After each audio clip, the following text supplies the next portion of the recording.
మిత్రులు మహేష్ గారు చెప్పినట్టుగా పల్నాడు జిల్లాకు చెందిన మాజీ శాసనసభ్యులు రామకృష్ణారెడ్డి గారు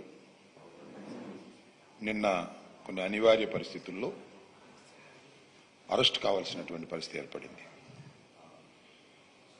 కోర్టులో బెయిల్ కోసం యాంటిసిపేటరీ బెయిల్ కోసం ప్రయత్నం చేస్తే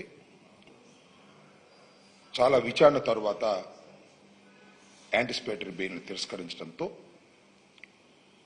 రామకృష్ణారెడ్డి గారిని అరెస్ట్ చేశారు. రామకృష్ణారెడ్డి గారు కూడా స్వచ్ఛందంగా లొంగిపోయి అరెస్ట్ అయ్యారు.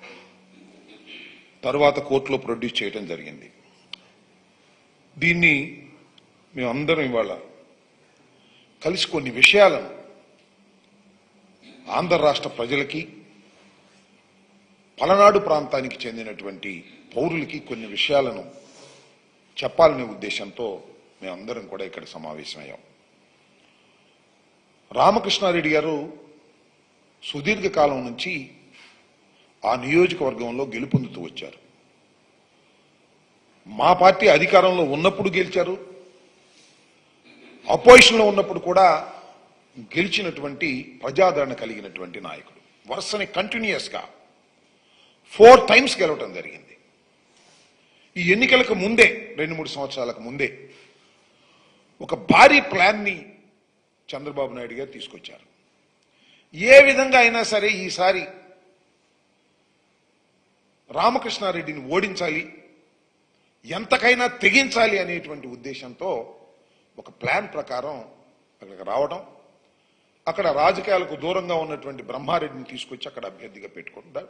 అది వారి స్వేచ్ఛ, మేము కాదని అనను, కానీ ప్రజలు అర్థం చేసుకోవాలని మనవి చేస్తున్నా.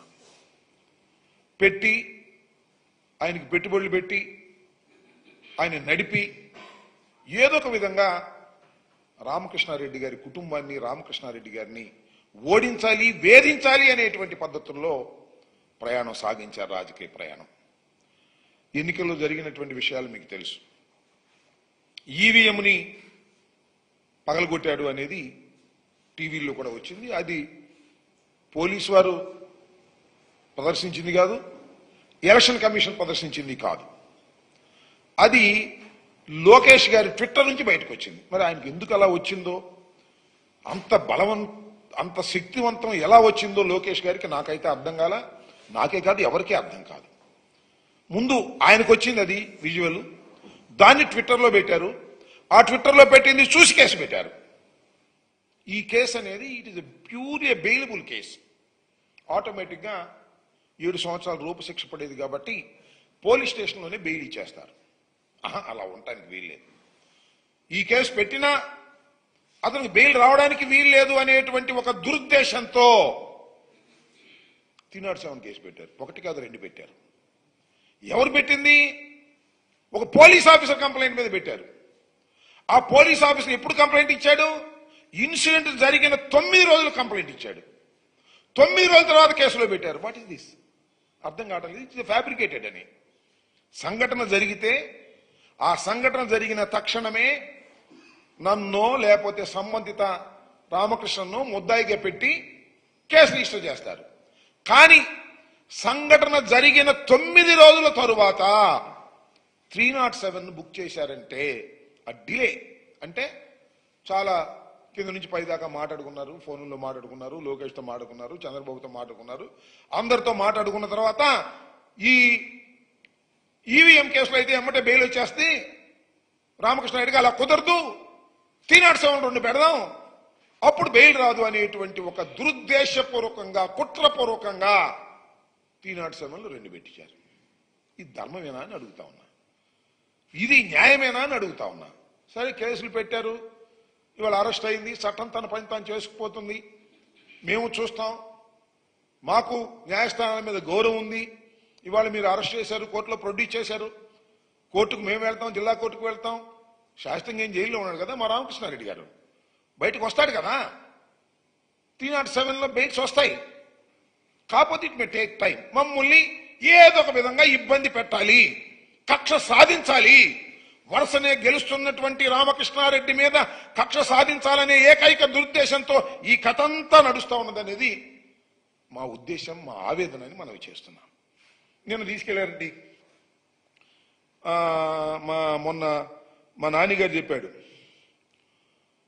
ఒక ఫేక్ న్యూస్ ఫ్యాక్టరీ, ఫేక్ న్యూస్లన్నీ కూడా కలిసి ఆ ఫ్యాక్టరీలో రిలీజ్ చేస్తుంటారు. రామకృష్ణారెడ్డి గారిని అరెస్ట్ చేసి సొంత కారులో తీసుకెళ్లడం పట్ల విమర్శలు వచ్చాయంట. రామకృష్ణారెడ్డి గారిని అరెస్ట్ చేసింది ఎప్పుడైతే బెయిల్ రద్దయిందో పోలీసు వారు, అయ్యా నువ్వు పోలీస్ స్టేషన్కి రమ్మన్నారు, గౌరవంగా మా రామకృష్ణారెడ్డి గారు తన సొంత కారులో పోలీస్ స్టేషన్కి వెళ్ళారు. వెళ్ళిన తర్వాత అరెస్ట్ చూపిస్తారు, అరెస్ట్ చేసి తీసుకెళ్ళలేదు, అరెస్ట్ చూపిస్తారు.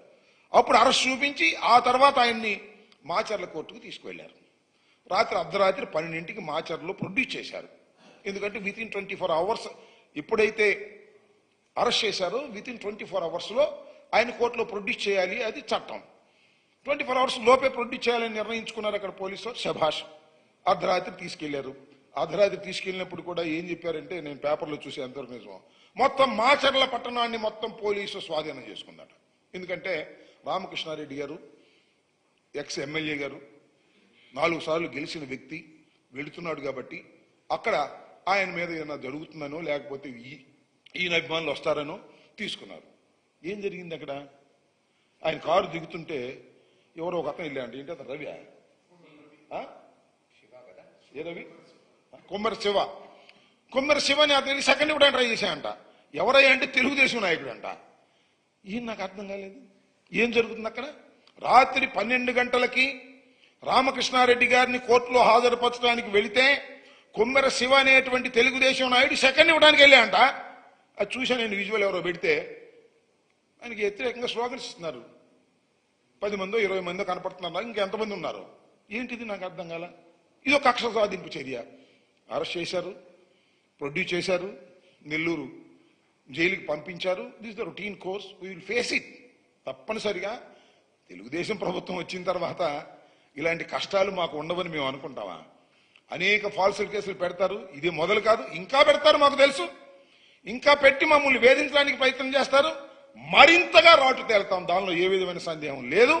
మరింతగా రాటు తేలుతాం, లీగల్ గా ఫైట్ చేస్తాం, ఎంత దూరమైనా వెళ్తామనే విషయాన్ని కూడా ఈ సందర్భంగా నేను చెప్పదలుచుకున్నా. ఇలా ఫాల్స్ న్యూస్ రాసి వ్యక్తిగతంగా వ్యక్తిత్వ హననానికి దారి తీసేటటువంటి ప్రయత్నాలు మీరు చేస్తున్నారు. ఇది సరైనటువంటి విధానం కాదు అనేది చాలా స్పష్టంగా ఇవాళ మేము చెప్పదలుచుకున్నాం. పిన్నెల రామకృష్ణారెడ్డి గారు అరెస్ట్ అయ్యారు. చట్ట ప్రకారంగా దానికి కావాల్సినటువంటి అన్ని విషయాలను కూడా మేము జాగ్రత్తగా తీసుకుని ముందుకు వెళతామనేది కూడా ఈ సందర్భంగా మనం ఇచ్చాం. అంతకు ముందు కూడా పిన్నెల రామకృష్ణారెడ్డి గారి భార్య మీద దాడి చేశారు. వరుసనే దాడులు చేసి ఏదో ఒక విధంగా భయకంపితులను చేయాలనేటువంటి దురుద్దేశంతో ఈ కార్యక్రమాలన్నీ చేస్తున్నాం. ఇలాంటి తప్పుడు కేసులు పెట్టడాన్ని మేము తీవ్రంగా ఖండిస్తున్నామని కూడా ఈ సందర్భంగా మనవి చేస్తున్నాను. ఈ 307 కేసులు పెట్టి వేధించాలని ప్రయత్నం చేసేటటువంటి ఈ వ్యక్తిని, ఏదైతే తెలుగుదేశం శక్తులు ఉన్నాయో వాటన్నిటినీ కూడా ప్రజలు గమనించాలని మనవి చేస్తున్నాం. వీటన్నిటి నుంచి కూడా రామకృష్ణారెడ్డి గారు బయటకు వస్తారు. ధర్మంగా జరుగుతున్నటువంటి కార్యక్రమం అని కూడా మాది ఈ సందర్భంగా నేను చెప్పదలుచుకున్నాను.